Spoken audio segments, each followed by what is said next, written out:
And we are live. Welcome back. Ladies and gentlemen, I am one half of your co-host, Blake Ruffino. This is the Ruffino and Joe Show. I am joined by my only co-host, Joe DeLeone. Man who said, here comes the TCU Horned Frogs. Buddy, what's happening? Last night was a little rough. It was a little bit of a rough outing for me. It was a tsunami. It was a wave. It was like I was sitting on the beach and then just waves just slowly started to crash down on me, heavier and heavier and bigger waves, because I was sitting in a Twitter space where I was being ridiculed. I was getting texts where I was being ridiculed. My Twitter feed was filled with me being ridiculed for picking TCU to win. I've moved on, Blake. I've moved on. I've recovered, and I'm ready for next season. That's all I have to say at this point. Well, listen, so we'll get into all this as obviously Georgia completely dominated TCU. We don't know if that properly describes it well enough. Well, I don't think the FCC or FCLA or UCLA or whatever, the FCA, whatever it's called, is going to properly allow us to say exactly what happened in this game. And the verbiage that we would need. Nevertheless, we will talk about that. Joe, obviously what happened to, and we'll touch on this tonight, does this 2022 Georgia team go down as one of the best of all time? I don't believe so. I don't think you believe that either. We will touch on that here as well. An interesting conversation me, you, and all the Twitter space people got into last night. Was TCU deserving of even being in the championship game? As congratulations are in order, by the way. Notre Dame is not the biggest, defeat of all time in a BCS or playoff game. This now goes to TCU. So congratulations on that. Well, so did you happen to see, though, Jared Wilson took the time to tag me in this, but apparently – I don't care to check cross-reference the exact information. Notre Dame still is the victim of the largest top 5 defeat in a game to determine a national champion or something like that. And they lost like 59-0 or 59-7 to Army back in 1930 or something like that. So they're not fully off the hook. We're doing a little bit better, though. I'm glad that there is now a game that overshadows that embarrassing performance. I didn't think that would ever be topped, but it was. Yeah, it was topped. And not only was it topped, I mean, Joe, they just beat the absolute dog manure out of them. But look, we got a lot to get into here tonight. Anybody that's going to be watching AYS, we'll go live after the LSU and Florida game as well. So a lot of content here tonight. Also, Joe, we will round it out. How do you determine, I guess, really the college football playoff? A lot of people are going to say expansion will eliminate TCU. We'll touch on that as well, but we'll spend a lot of time. And look, we've been mentioning this.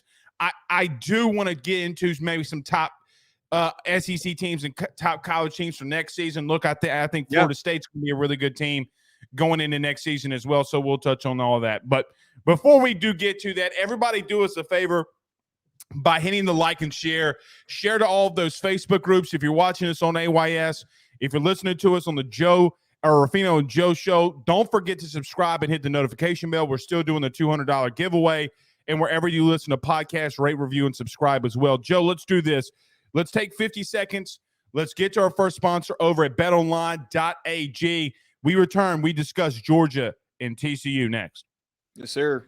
BetOnline is the fastest and easiest way for you to wager on all of your favorite sports, contests, events, with the first-to-market odds and lines. Find reviews for all the news for each league, including Major League Baseball, NFL, NBA, NHL, combat sports, college sports, esports, and even golf. BetOnline continues to be the top online resource for all of your sports information for live in-game betting, props, and futures. Head on over to BetOnline today and use your mobile device to join and make your first sports bet. Use our promo code BELIEVE50, that's BELIEVE50, BLEAV 50, to receive your 50% off welcome bonus on your first deposit. That's betonline.ag, betonline.ag.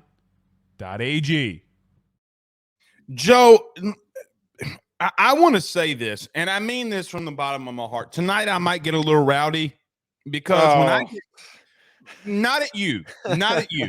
Okay. When I get upset, I really start talking football, and I'm kind of upset. And we'll get into this, but as we start to get into the TCU Georgia title game, I'll give you the floor first here. What are your thoughts? My main takeaway from this, look, I understand, and I've been saying this the whole day. I knew this was coming.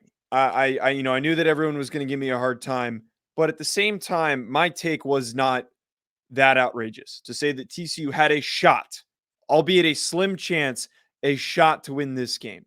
I said this on the last show that my reasoning for believing in TCU is that they have done the unthinkable all season long. They have been the magic team that has ridden an unexpected wave of momentum from game to game, winning games that they weren't supposed to win. And I know that they weren't playing the biggest and best competition. They're in the Big 12 compared to the SEC. We know the disparity in their opponents, but the way that they were finishing games, the energy that they had, all of those things piled into one, I just thought they would at least show up in this game.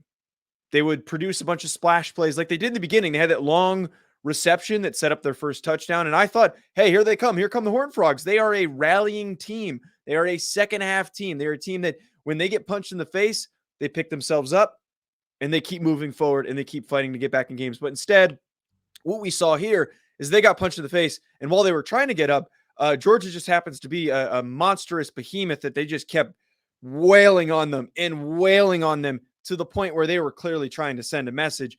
That TCU team that we saw all year long did not show up. That is not the same TCU team that we were used to and the one that we witnessed that beat Texas, that came back and beat Baylor, that almost came back and beat Kansas State. That was not the same team. The spotlight became too big, as we've seen from time to time in the national championship games. They pissed down their leg and the game was over. That's what happened. So, number one, look, I told you this on the last show. Max Dugan's hurt. Duggan, however you say his last name. Yes. Okay. He went 14 of 22 for 152 yards and 2 interceptions. I talked about this ad nauseum since the Kansas State loss, rather. Excuse me.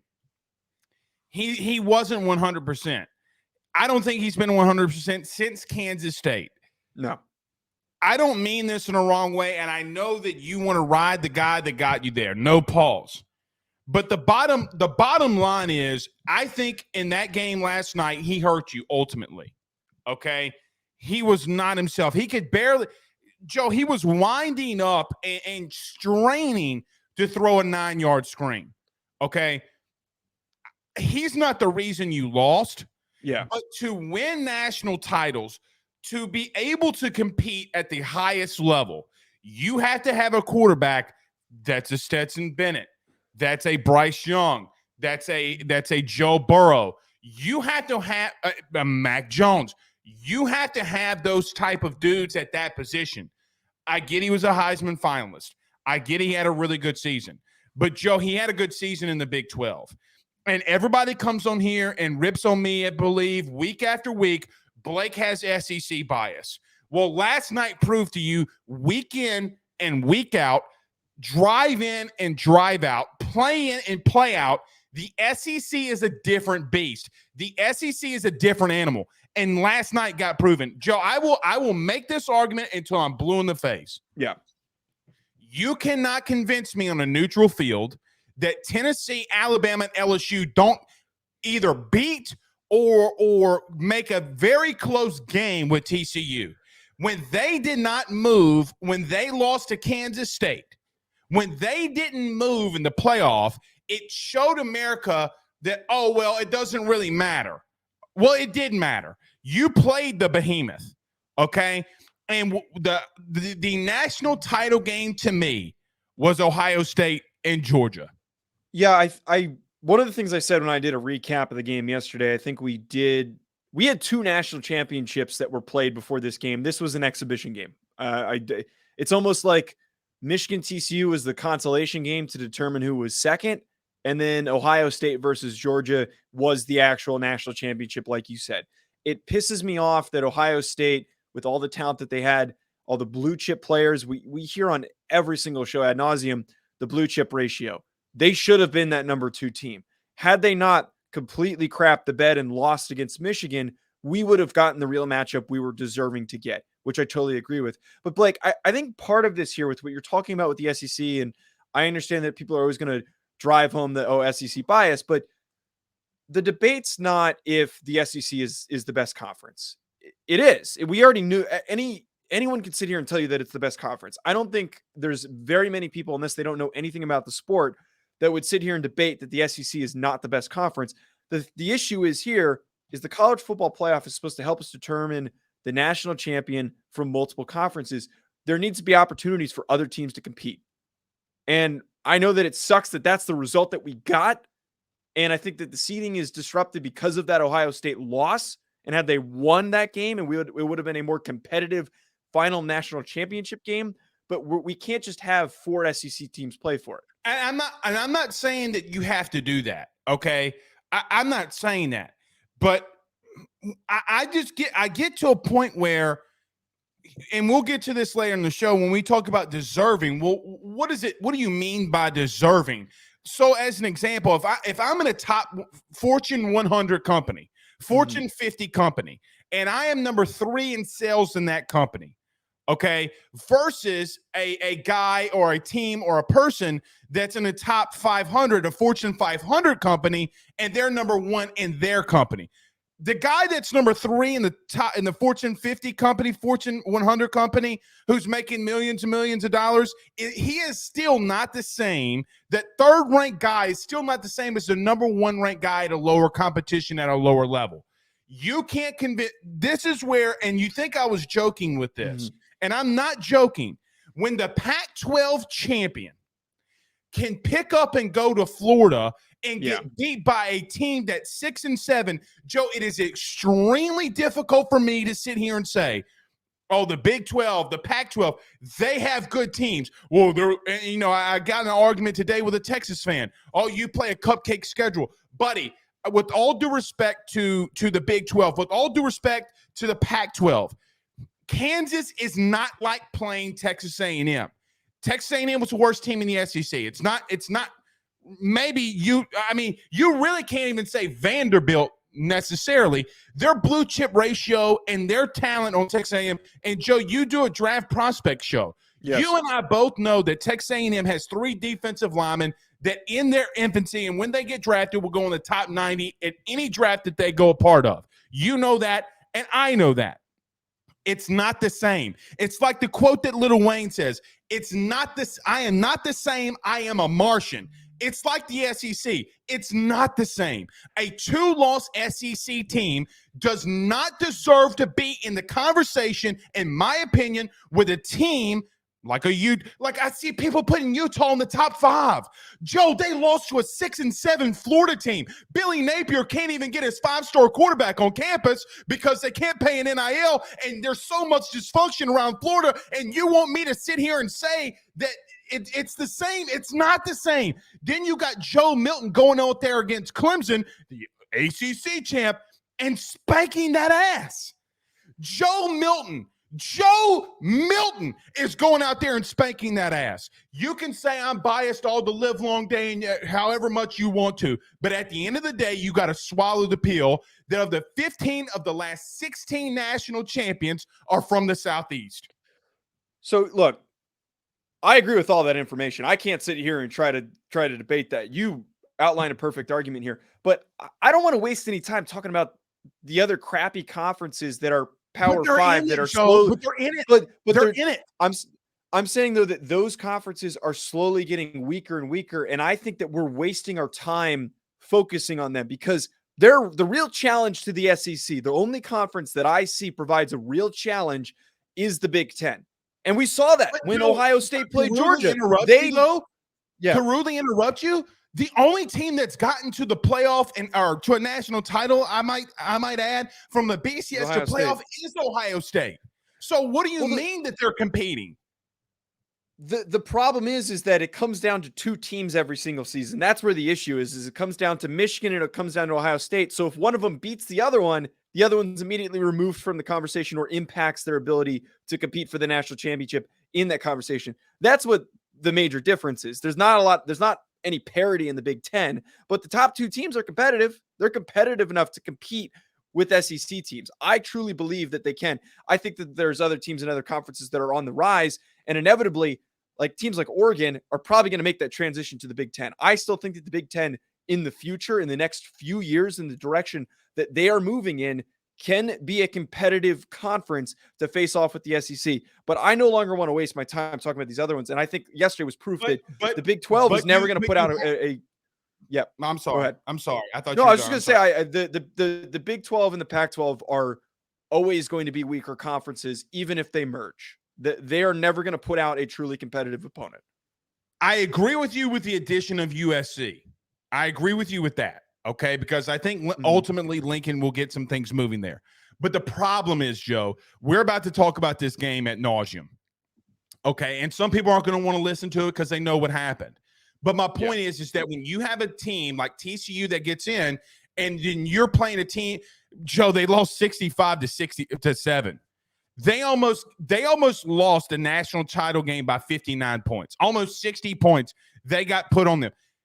My point is that I don't want to see necessarily like so I don't know. I mean, I guess you could say, and this was a goofy year, will Blake, they beat Michigan and I get it. But at some point you got to admit that last night's game was the worst college football playoff game that we've seen. We came off the best semifinal run that we had ever seen to only go back. It was the price that we paid.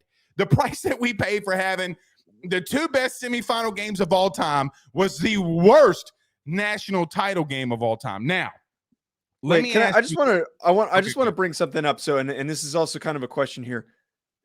As bad as TCU played, can you at least agree with me that they're not that bad? They very clearly, I think a number of things, the Duggan injury, the blowing out all their energy in the Big 12 championship game, plus that Michigan game. I think that they were just completely exhausted. They ran out of juice. It was all gone by the time they got to this game. Do you agree with that? If it was one of the normal TCU teams, you still think that's a 60-point loss, regardless? Yeah, because Joe, here's the thing. Okay, here's the thing. What about Tennessee's losses? What about the losses that Tennessee had with Cedric Tillman? Jalen Hyatt got banged up in that game. That's a 14-point game, 13-point game. They lost by 13. LSU loses their starting quarterback. Inserts Garrett Nussmeier. They lose by 20. My point is, okay, when you go down that road, okay, LSU nobody in the top 5. You want to hear a stat for your ass? Here's the stat for your ass. Nobody in the top 5 entering December has gotten beaten by 50 points in a BCS or playoff game or a national title contending game in college football history. It's never happened. Do you want to know the biggest margin? Yeah. You sure? It was the Notre Dame Alabama one. Notre Dame Alabama. And even in that game, that's a 35-point game. Okay. That's a 28-point game. That's a 4-touchdown game. Joe, they were beating them by 31 points at halftime. Okay. So I'm not going to admit TCU is good because Joe, everybody knows this. When we cover LSU, when we cover the SEC, Joe, this is a behemoth game. This is a man's game. I've gone and watched teams in the Big 12 play. It is not the same dudes on the field. I think, and I told you this, and you argued me, and you might be somewhat right. I don't think TCU gets to 9 wins if they're in the SEC. I just don't. Because week in and week out, you are facing the elite. That's my only point. But yeah, can we just let's just table that. Let's get to a little bit of the game because I got some questions about Kirby Smart, Georgia, and Stetson Bennett. Stetson Bennett last night went 18 of 25, 304 yards passing, 4 touchdowns. He carried the ball 3 times, 39 yards, 2 touchdowns. TCU did not do what we thought that they should do. They got 1 pressure on Stetson Bennett, and then he, what was it, the 3rd and 10 when he scrambled, he spun, scrambled out left, got the first down. Ball game was over at that point. Georgia had 589 total yards, 254 coming on the ground. They just beat them completely. That's ridiculous. That's ridiculous. Absolutely ridiculous. My point, Joe, here is this. TCU had 188 total yards. Georgia outrushed them in the total yards that they had. I bring all that up to say this. Do we have a changing of the tide, pun intended? Is Georgia the now dynasty of college football? Because I don't think that there's a scenario on planet Earth where you can say that Georgia is not now the team to beat. I absolutely think that is. Yeah, they absolutely are. How difficult it is to go back to back. Think about how few teams have gone back to back. It hadn't happened literally in 10 years. Yeah, literally in 10 years. It does not happen. It requires consistent recruiting. It requires you to have an elite starting lineup the year before and then backups that are possibly better or equally as good to then fill in those roster holes. That to me is the sign of a dynasty. And then to cap it off with winning the national championship, they have a top 2 recruiting class. And they're building the roster the same way that they just built this current one, which is along the defensive line with big, massive, strong dudes that are going to turn into monsters in a couple of seasons. I absolutely think that's the case. And it's not me saying here, Nick Saban's done, Nick Saban's toast. They're going to still have competitive rosters. And I'm sure that next season that they are going to have a bounce back year, assuming Ty Simpson is the guy going forward with Bryce Young moving on. But we have officially changed the guard. Saban's going to retire sometime soon. Or if he doesn't retire, how much longer is he going to be on this earth? Like he's getting up there in age to that point where he can't be coaching this team forever. Kirby's got a lot more juice. He's a lot younger. He's taking over. Back-to-back is difficult. The crazy thing for me about Kirby is he's only 47. I know. Right? It's, like that. It's disturbing. And he looks young too. He looks like he's like, you see some 47-year-old coaches that look like they're dying up there at the podium because of all the no, I mean, he looks like you up there right now with some gray hair. Saying I look like shit? I think Kirby looks good. The crazy thing is, Joe, he could be at Georgia for another 20 years, and he would be where Saban is remotely right now. He'd still be younger than where Saban is right now. Yeah. I think that there is a changing of the guard. They're recruiting at too high of a level, and whenever, sometimes stars don't matter, when you get these, so as an example, in Louisiana, when you have a 3-star receiver, yeah, you could chalk it up that the guy's going to be good, or 3-star DB. When you go out to Florida and you have a 3-star defensive lineman, they're producing more 3-star defensive linemen in the league than any other state combined. It's like quarterback in California.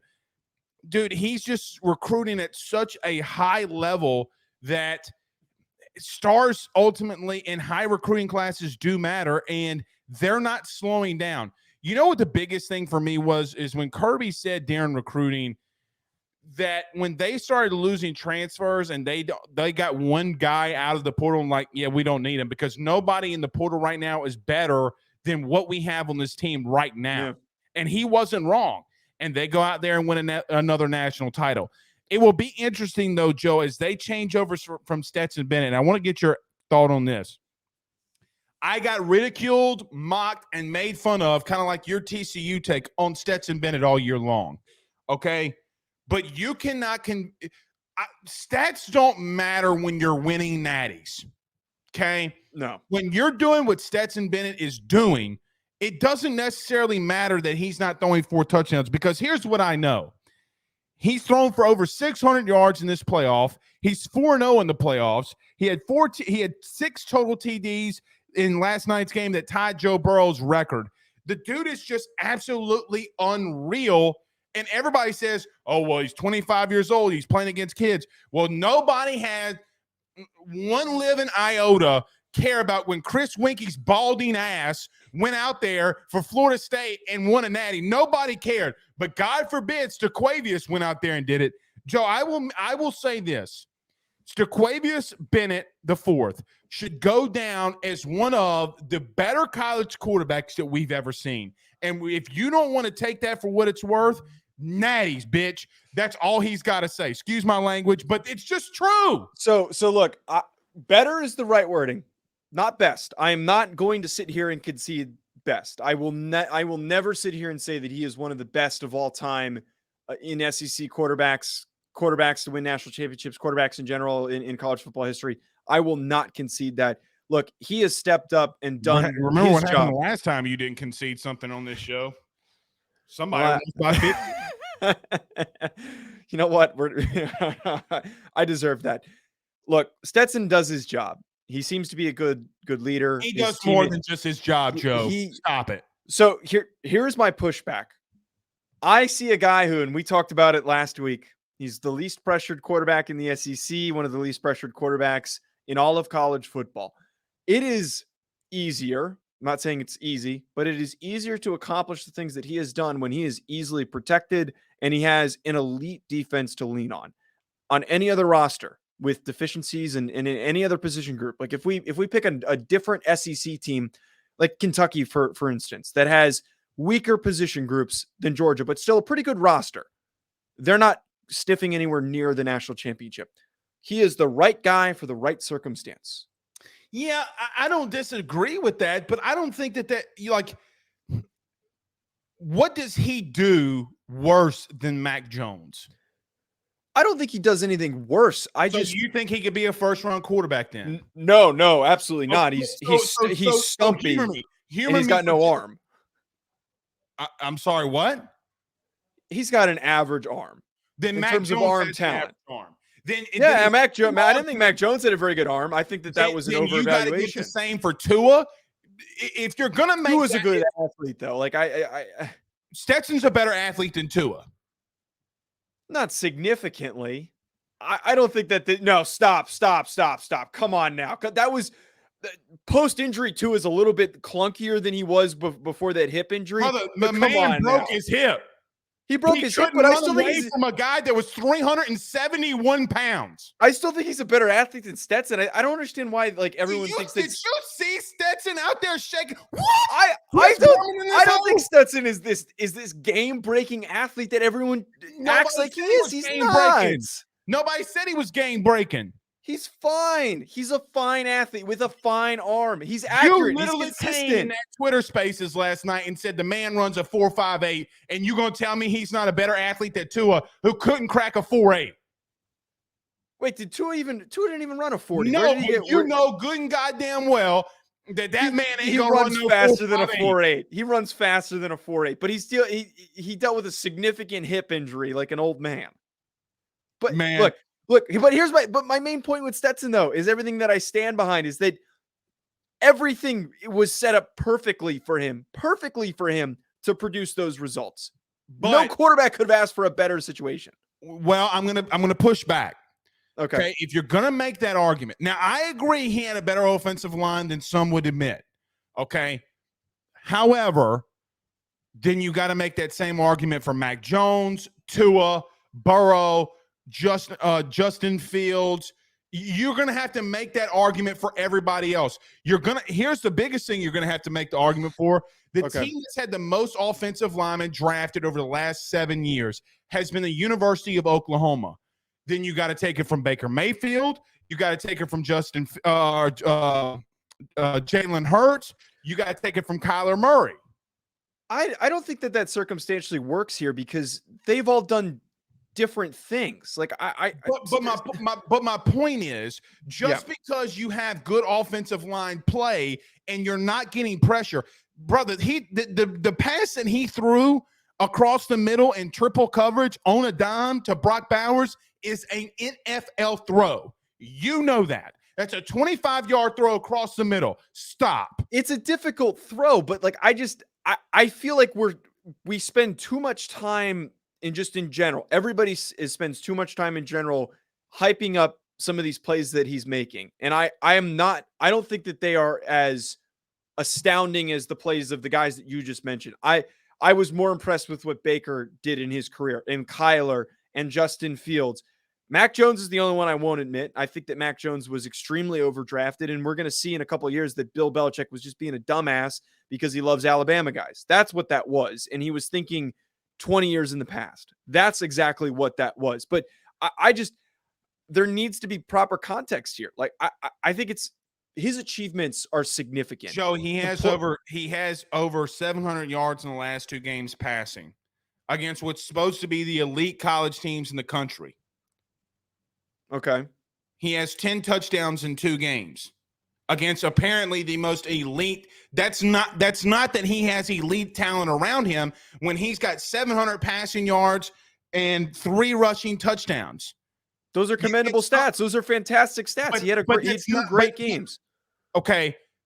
Yes, he had Brock Bowers against Ohio State. He was throwing to A.D. Mitchell, who literally was picking up bubblegum wrappers in pregame before he said he was good to go. One pushback. When they almost lost to Missouri, we can't sit here and pretend that they didn't almost lose to Missouri. And Missouri removed the run game for Georgia. That was part of it. That was part of what led to that. And they didn't put up that many points that game. Stetson didn't have his best game that game because he didn't have everything moving and operating at full efficiency and full power. When things weren't working perfectly for him, he didn't have his best game. And that kind of happened a little bit against Ohio State. He threw a pick. He wasn't perfect that game. I'm just saying that there are examples that we can pull from his career where everything's not flowing exactly to plan and a team properly schemed for him, and he didn't step up to the occasion.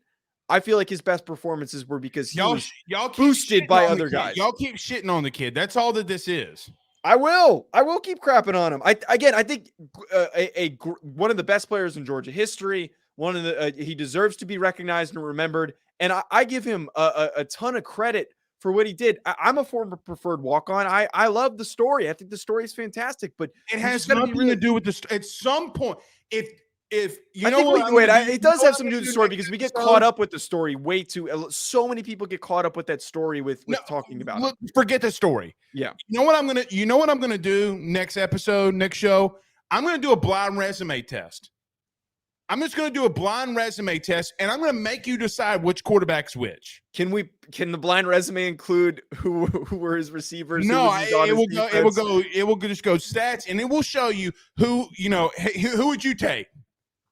Who would you take? Okay, all right, let's do it. And I will bet you lunch that you pick Stetson Bennett. I'm willing to bet I'm going to be an asshole about it, but I'm more than happy to do it. Okay. Well, you don't have to. Look, you don't have to give me lunch. No. Whatever. I will play to that bet, but I'm saying that I will not concede that I'm wrong.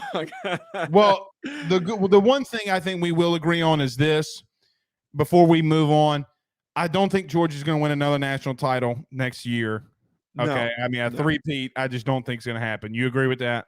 Well, the thing that they're already being crowned next year's favorite, which is a little goofy, and my argument, what is so important for college football and winning national championships, I look at the teams that are always the most successful are the guys that have quarterbacks with experience and quarterbacks who have been there before.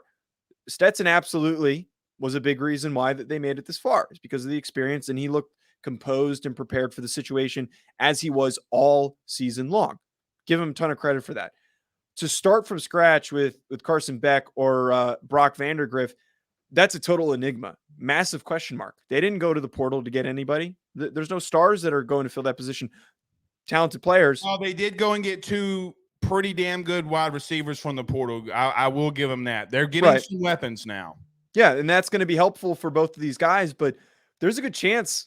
I'm not saying it's a very high chance, but there's a possibility that both those guys could be total duds, and it could be a really frustrating season. It's very, very possible. We'll see. I mean, the kid from Missouri's already done it in the SEC. I forget his name off the top of my. I think Jordan Lovett, something like that. So look, we'll see. You know what? So Joe, Cam Rogers, who's over at Believe, texted me this today that Believe put this video out. Just to end on this 2022 Georgia team for this episode, I cannot believe that everyone is trying to compare this 2022 Georgia team to 2019 LSU. Now, I'm the one that's biased here, right? Like everybody, Blake's an LSU guy. I will give you the floor first on this because I might go a little long-winded.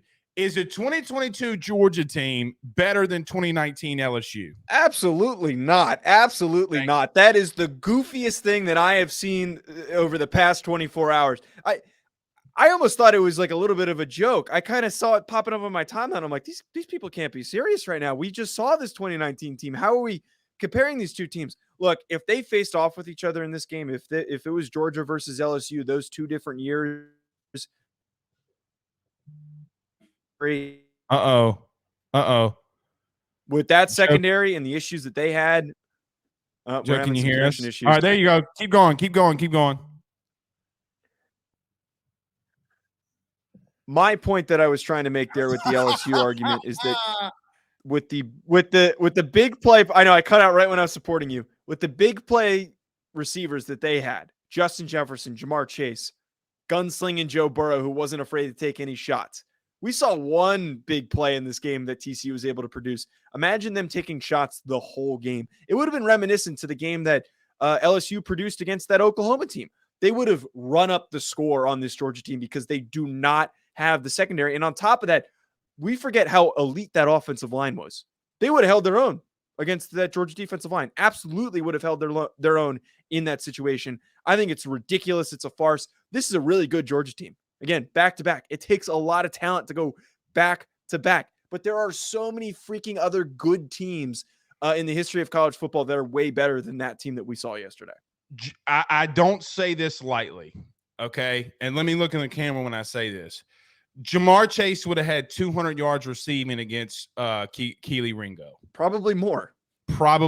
I'm trying to be, he did it against a first-round pick in A.J. Terrell, who's been in the league and not been a scrub, okay? LSU this season, as an example, threw for 500 yards with 2 quarterbacks combined. Tennessee could have done it if they would have actually been able to connect on those passes to Jalen Hyatt and Cedric Tillman and others. They weren't able to connect. What do you think Burrow's about to do? BDJ would have waltzed up in there and absolutely torn them alive. Justin Jefferson and Jamar Chase would be going cuckoo for Cocoa Puffs on this Georgia secondary. Do I think that it's a blowout from LSU like you mentioned? No. I still think Georgia's offense would have scored because LSU's defense had issues in the run game at times that year. I think Georgia would have scored. But to think that Joe Burrow, who accumulated 65 total touchdowns in the SEC, wouldn't have done it against that Georgia team's crazy. He got in a shootout against one of the better Bama teams that we'd ever seen on paper. Okay, the two a year when they had Devonta Smith and Jalen Waddle and Jerry Jeudy and Henry Ruggs. By the way, they had 4 offensive linemen on that offense at Alabama that got drafted. Yeah. Okay, they won in a shootout. I think LSU wins. I think they win by 14 at minimum. Okay, but everybody, Joe, here would be my question to you. If you did have a crystal ball and could put 2 teams together, I know you answered this earlier today. You're putting 01 Miami and 19 LSU together? See who wins it all? Ruh-roh. We're going to have... Blake, let me know when I'm back. I apologize. Okay, here we go. So if you had a crystal ball and you could take one team from one year and another team from another year and make them play against one another, who would you pick and who would win? So the 2 that I picked earlier, and I think the internet issues are because of the weather nearby, but if I were to pick 2 teams, I said this earlier, that 01 Miami team and that 2019 LSU team, absolutely. Like that, people forget, I think it was against Washington. There was one team, that 01 Miami team, that they put like 60 points on, like reminiscent of this. And it was like a top 10 ranked team that they hung 60 points on. They were blowing every single team out. And that team had so many first-round picks on it. Imagine the shootout that we would have gotten from that matchup. Oh, my God, that would have been fun. The only thing for me is this. They beat Boston College 18-7. They struggled that year. Was that Matt Ryan? No, not 2001. Not 2001.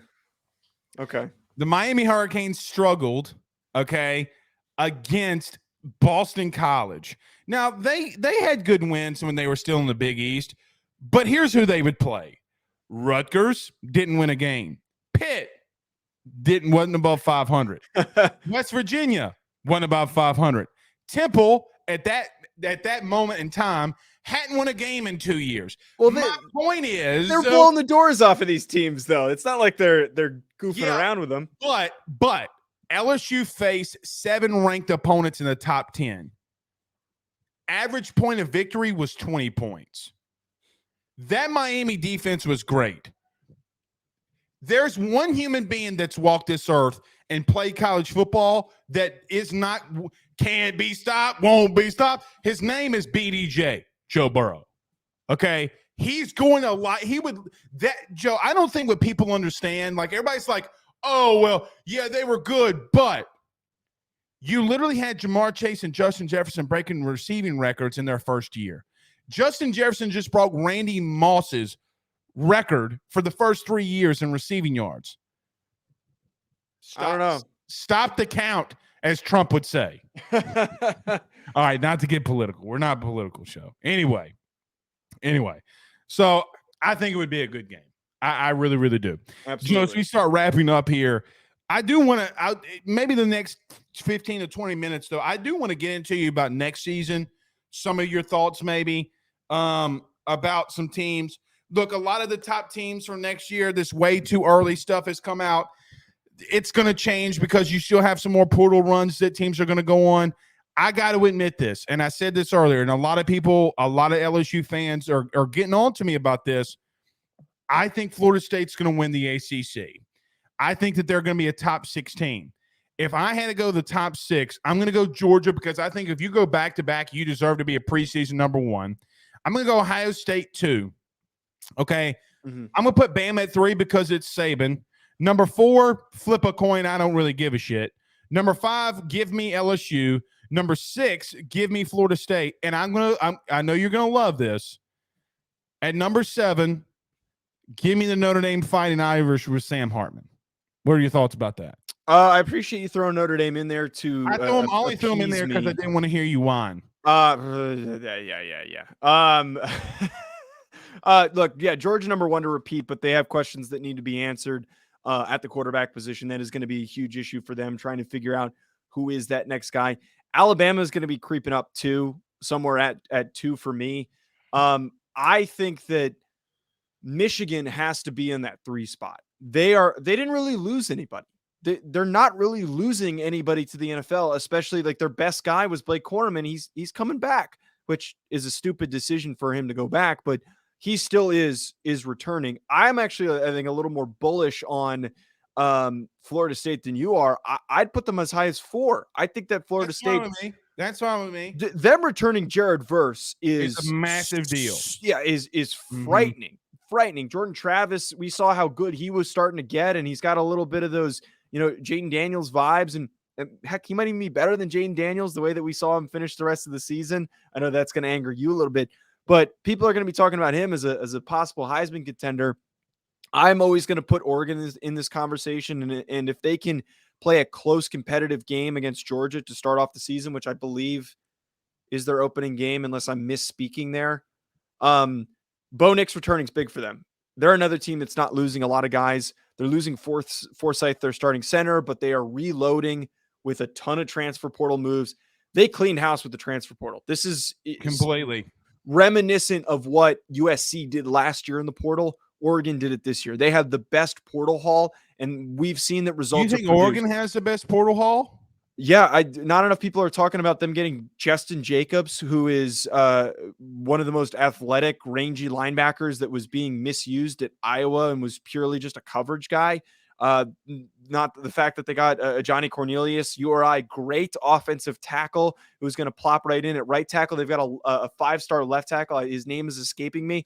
That team's going to be really freaking good, and they had a good offensive line this past year, one of the best in the country. So they're frightening. Watch out for Bo Nix as much as we like to laugh about him. I agree with you about the Bo Nix thing, but I don't think they had the best portal haul. I think that goes to Colorado. I'm going to make a bold prediction. I'm going to put Colorado in my top 25. Yeah, I see them finishing at like 22 or like 20. I think that's realistic expectation. If they finish with a 4-loss season, absolutely. They had 24 guys from the portal. A lot of those guys were Jackson State kids, though, but there's 7 of them. But if they're going to get 2 more portal kids, which means they're going to have 20 other kids. You want to hear something weird? I saw this today. Their blue chip ratio is number 3 in the Pac-12. Well, there's not a lot of competition to. regardless. Here's the key thing is we're gonna find out how good of a coach is Deion. I knew he agree was with a good that. recruiter. He was recruiting all these guys that would not have been playing FCS HBCU football, and that was a big reason why they were dogging dudes. But we're gonna find out right now how good of a coach he is. Can he rally that group? Are the cameras too much of a distraction? That's the key thing for me. I know I'm going to get ripped alive on that one. I'm going to put him in the top 25. Well, and I'm going to get ripped alive. You shouldn't. Well, here's the thing. I'm watching this damn Deion thing on Amazon Prime. Is that any good, by the way? It's okay. It's okay. It needs a little work. Let me just say it needs a little work. Here's the biggest thing I thought about today when I did a top 25 or top 15, rather, whatever you want to call it. There's really not a just traditional top 3-4 teams. You know, Joe, it seems like every year we go into this, like this time last year, we were saying, all right, well, it's Ohio State and Alabama. It's for them, all the marbles. Okay. And look, I will back Kirby up on this one. Now, Kirby said, you know, that everybody doubted Georgia. Everybody doubted this team. Well, first off, Kirby, shut up. Nobody doubted you all year. Take your bowl cut and go back to elementary school. Nobody was saying you were going 7-5 and 6-6. Nevertheless, this time last year, we were saying Alabama and Ohio State were on a collision course. Then, as the season went on, everybody said, well, Michigan and Georgia's on a collision course. Obviously, it was Georgia and Michigan. Georgia and TCU. We all know how it comes. I don't know. Joe, I think that there's I really, as of right now, I think that there's 5 or 6 teams that can make it. I could see a legitimate chance of 6 teams making the playoff. Yeah. And that's a little exciting to me, to be honest. It's a little exciting. I mean, because look, if Georgia doesn't get back to where they were and they're not the same, brother, you're going to call me crazy, but Joe Milton has vastly improved. I hope it comes to fruition, and that Clemson game is not just him beating up on a he's running back-to-back weeks. You got to give him that a little bit. I mean, they're averaging over 45 points in his 2 starts this year. So we'll have to wait and see, and you're right about that. What does Oregon do? What does USC do? Can somebody from the Pac-12 please stand up? I'm tired of the West Coast being absolute ass, okay? Does Clemson come back to prominence? I don't know, but I think it's going to be a lot of fun watching all these teams continue and try to get back to prominence. Let me ask you this. Do you think Dabo's his seat's getting a little toasty? You know, a lot of people chirping at Dabo these days. Are you willing to admit that? Are you willing to? No, I've come on here because I still think an 11-win team, you should shut the hell up. I'm going to be honest. Blake, I'm going to be the first one to sit here and say that I still think that Dabo is coaching in an era that is passed him by. Yeah, it's passing him by. That stupid name, image, and likeness quote that he had is so out of touch with the modern times of college football. That to me was like, okay, now I'm really out. What the hell are you talking about, Dabo?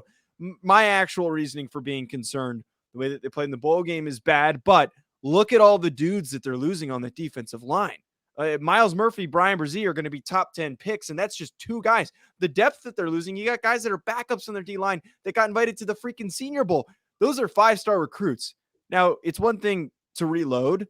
It's one thing to lose those guys and then file back in with more 5 stars, but they were recruiting at a top 5 level. They haven't done that the past couple of years. Last year was a seriously down year for recruiting for Clemson. They weren't sniffing anywhere near the top because of Dabo's approach to recruiting. So I legitimately do believe that there are concerns for Clemson and Dabo's future. I'm not saying he's going to get fired, probably not going to get fired for a long time because of the results that he's produced in his time at Clemson. But if he doesn't change his approach, if he doesn't ramp up the recruiting, there could be some problems. Yeah, I think that there could be some problems there, even though I don't agree with them. Okay. Look, you're a 2-time national winning coach, and I don't really care what anybody says about you or says about them. But, Joe, you've played in the playoffs, right? The FCS playoffs. I have not. Okay. Rhode Island just barely missed it the one of the years that I was there. Okay, well, regardless, you know how difficult, if you've been in that situation, and even if you've lost, you know how difficult it is to be on top. Okay, yeah. And I'm gonna give him, the benefit of the doubt. I mean, again, 11 wins in any conference is really good. So I'm gonna give him that doubt, but he's got to get things moving. Joe, one more or 2 more things before we get out of here. Were you surprised by the love of Spencer Rattler going into this offseason? I know it's only a day old, but teams putting them in the top 18 in South Carolina, were you surprised and shocked? I'm actually pretty surprised, and I give Rattler credit for rebounding. And I at the beginning of the year in the summer was saying that Rattler's overrated. We shouldn't be rejuicing his stock because he changed locations, but they got cleaned out in the portal. Why are we sudden? They had a good recruiting class. I will give Beamer credit. They did have a pretty good recruiting class considering the circumstance, but they did get pretty badly cleaned out. And Juice Wells, I think, even might be possibly leaving. There's rumors that he might leave. So all their top offensive players are gone. That's kind of frightening. Why are we suddenly? And they also lost to Notre Dame in their bowl game. I don't know what we're going off of. Is it just the Clemson win, the Tennessee win? Is that all it takes to put them in the top 18? I don't know, and I do agree with you. I mean, they lost a tight end. They've lost their running back. 2 tight ends. It's going to be a hell of a coaching job for Beamer to redo what he just did again. Look, it's of my belief that Shane Beamer's a really good motivating coach. He's a player's coach. How is he as a CEO? How is he as a rebuilder? Now, he's obviously rebuilt South Carolina, and they're doing some good things. But, man, when you start losing that many guys that you're relying on staying, it's never a good thing. So we'll have to wait and see.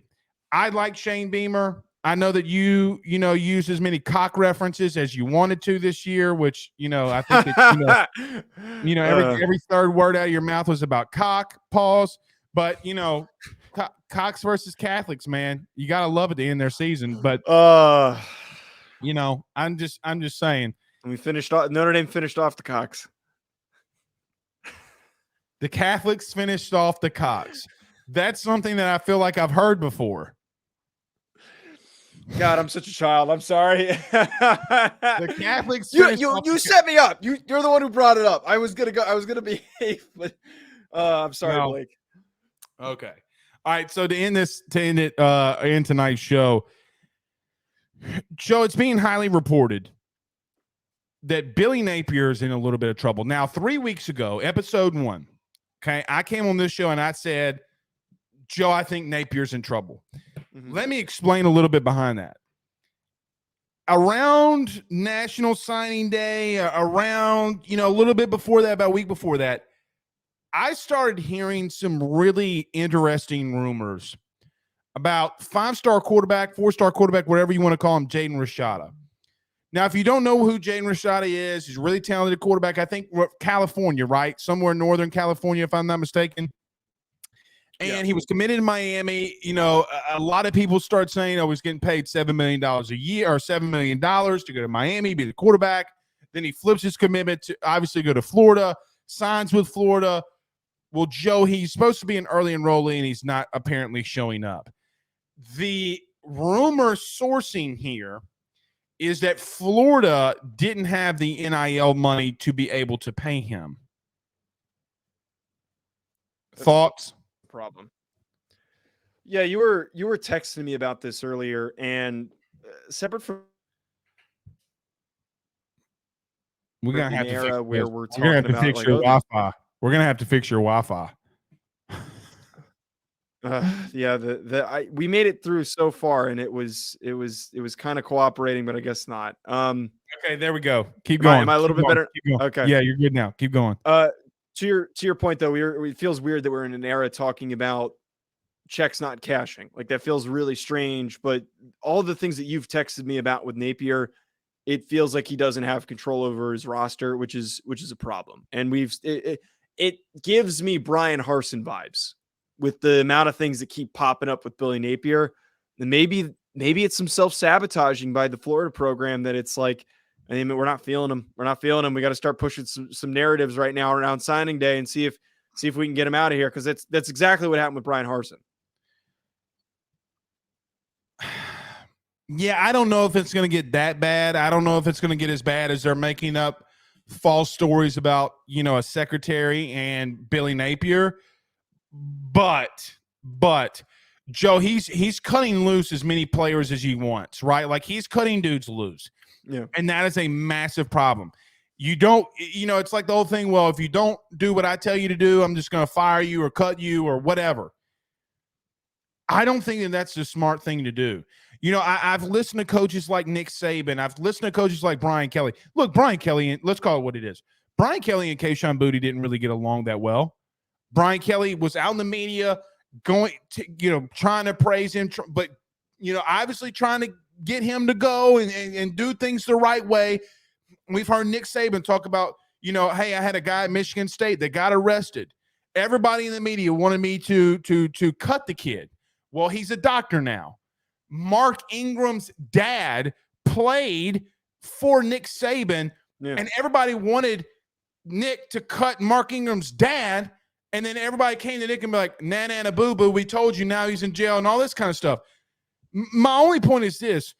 Billy cutting people for issues that he believes is cuttable is what gets you fired. Yeah. Okay? You are there to mold young men at the end of the day.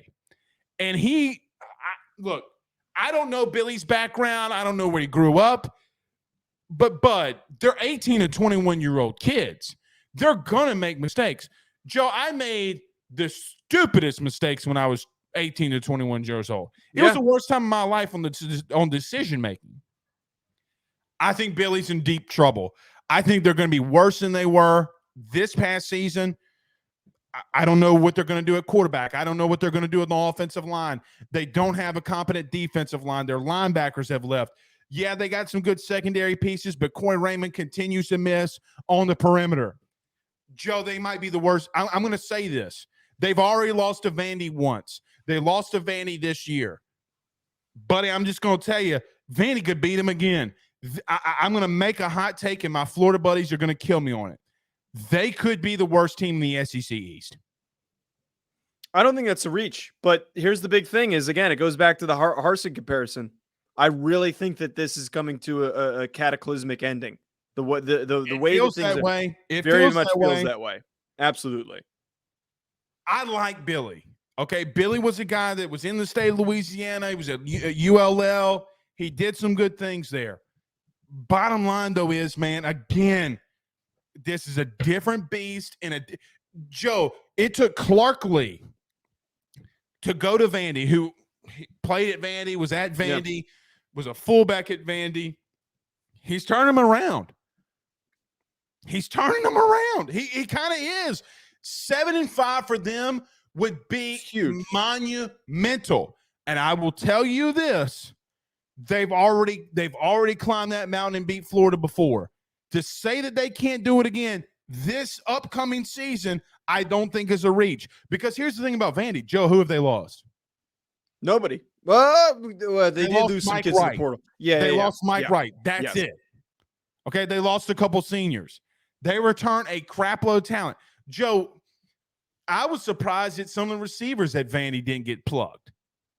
Yeah, they've got some dudes. They got some pretty quality guys that would have started at like a Michigan or heck, we saw a Wake Forest quarterback just leave to go to Notre Dame. These other academic institutions that would pluck those kids, and Clark Lee's keeping them. Clark Lee's a good guy. I have always thought that Clark Lee's a good coach, and he's going to really Hey, show who hired him? What do you mean who hired him? Who hired him at Notre Dame?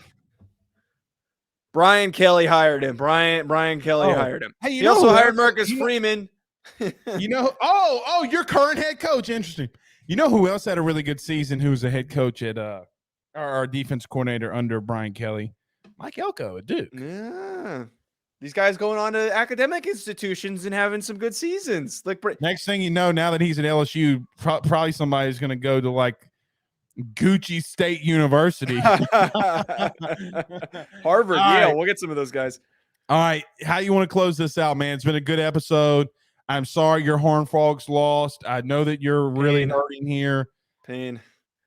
Look, how you want to close it out? I'm excited for the offseason. We had a nice little way to cap off the year by flipping the show around, and we've got some really fun stuff coming up. And I think we got a lot of big topics that we're going to brainstorm on that we're going to be talking about, but there's no off season.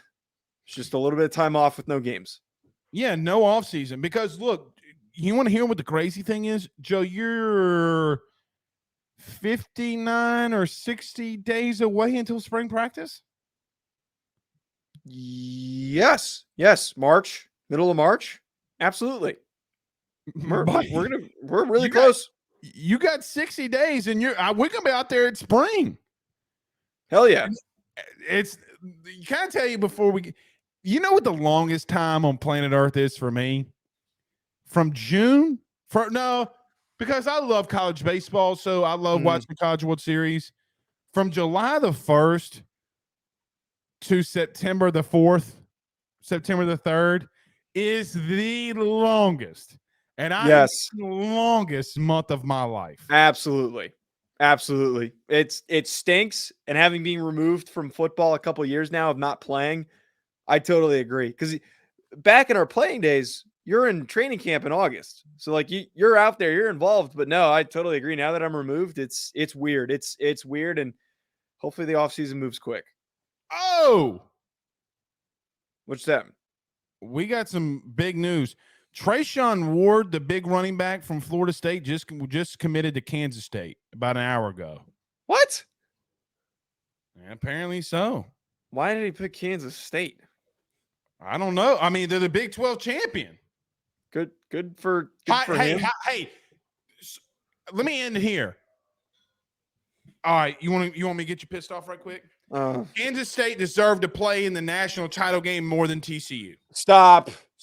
They lost to Tulane. Tulane's a top 10 team. Tulane's a top 10 team. Tulane ended the season at number 9. They lost to Tulane. They lost to Tulane. It doesn't. They got stopped by Alabama. USC lost to Tulane.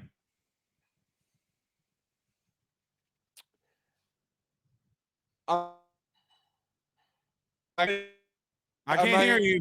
I can't hear you. So hold on. We're gonna wait really quickly. I said I'm not taking the bait. You don't have to take any bait. Facts are facts, Big Daddy. I still disagree with you. I don't think that they weren't more deserving than TCU. They beat them. They're the Big 12 champion. They were the Big 12 champion, but they had more losses than them. That again, we did this yesterday in the space. We did this yesterday in the space, and we could sit here and do this all night. All right. Peace. We'll see y'all next week. All right, everyone.